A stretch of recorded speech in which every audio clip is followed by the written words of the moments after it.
Hey, what's up guys? Tony here, and here is the third episode of the Gran Turismo 5 Ford Mustang GT car build. And so what we're going to do is we're going to take some of that money that we earned from that last race. So we got, what, 12,341 credits to play with.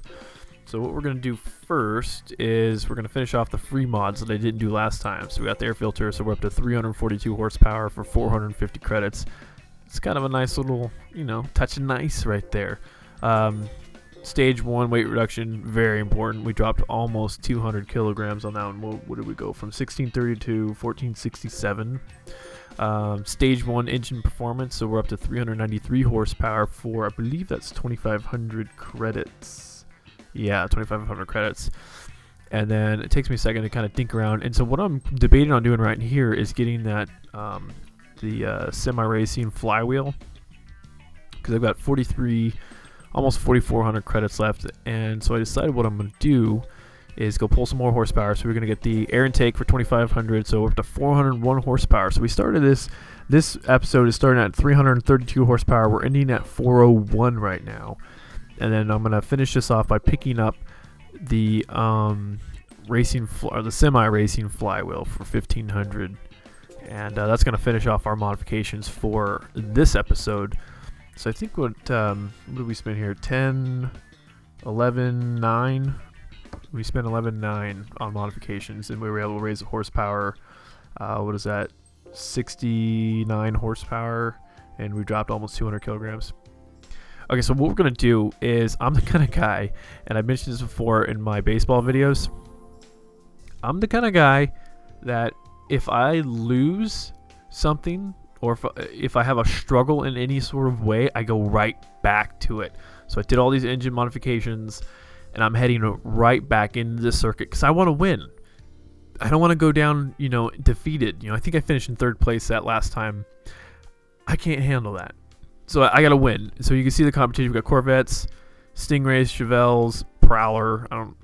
Prowler. I mean, I don't know. Do you guys really like the Plymouth Prowler? I've never been much of a fan myself. I just, stick to the whole retro thing, and I know that's sort of the way the automotive industry is going now with the retro cars, like the Mustang, the 05 Mustang, sort of kicked that off with Ford, and Chevy's got that retro Corvette. Ooh, hit the white Mustang. I want to make one very important note, and this is sort of like this also goes into the whole performance aspect of the car. Oh, actually, quick note. What I hate about the premium view of the Ford Mustang GT is you never see the guy shifting. They must have, when they recorded these, they must have done it with an automatic, because the guy never goes to shift. It's just, I hate that. So, it's always been a kind of a pet peeve of mine with the Mustang, is that you don't see the guy shifting, which that's what I love. I love to see the guy shifting, just see the interaction with the actual controls and the speedo and the tack actually working. So anyways, what I was saying is the best lap time that I pulled off that the last race from the last episode on the same course was a minute 42, almost a minute 43. It was 142.839, and we're gonna see if we can beat that track time, the best lap time on this. And I think we will, because we just, like I said, we went up, was that 68 horsepower or something, 69 horsepower, something like that. And so yeah, I'm pretty sure, and it felt peppier. It was one of those things where I could just instantly feel the difference in the car. Ooh, that was a near miss right there. But I want to talk about something, and I don't know if I'm going to be able to extend it for 7 minutes. I'm going to do my best, but I'm not going to make this a versus, but as the title is going to suggest, Top Gear UK versus Top Gear USA. Now, I'm going to start this off by saying that I'm a fan of Top Gear BBC, the UK version. I think mainly because it's the original. I've always kind of been a fan. I never caught it because I don't have BBC on my TV, my cable package or whatever it is, so I didn't watch much of it. What I did watch of the BBC Top Gear is from YouTube. There's got a whole bunch of YouTube videos online, and I love that show because it was so revolutionary. There wasn't a show like it.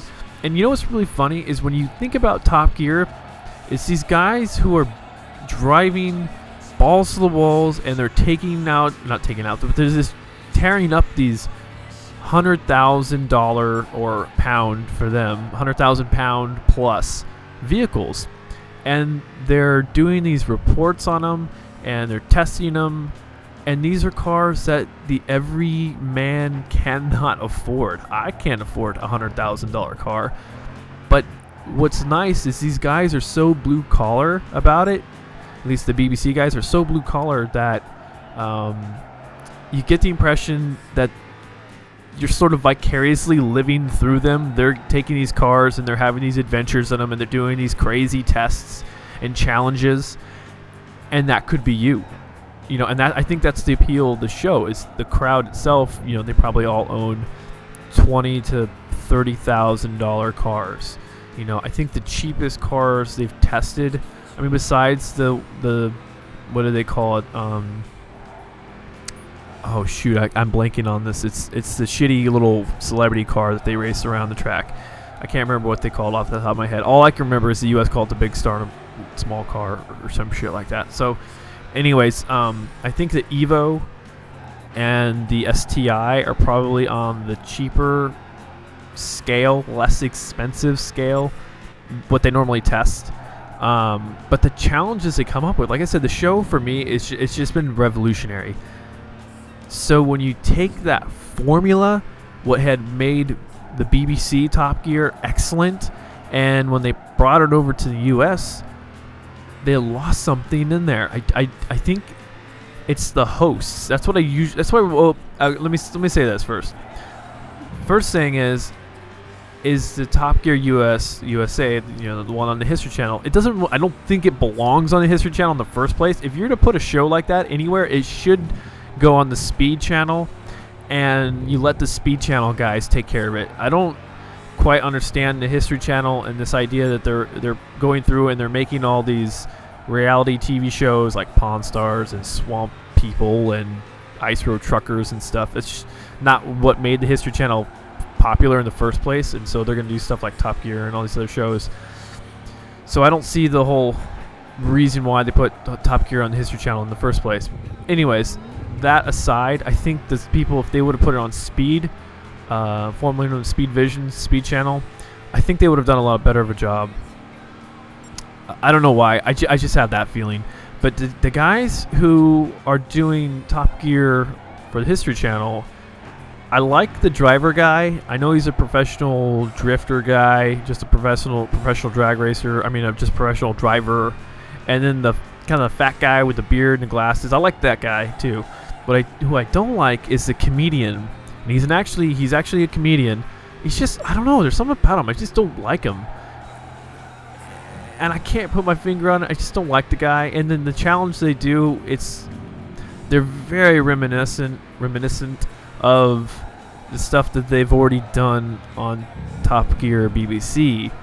So when you're watching them again, it just feels like a cheesy knockoff. And I'm really surprised that they're into a second season. I don't know what their ratings are like, but I don't imagine it can be that good.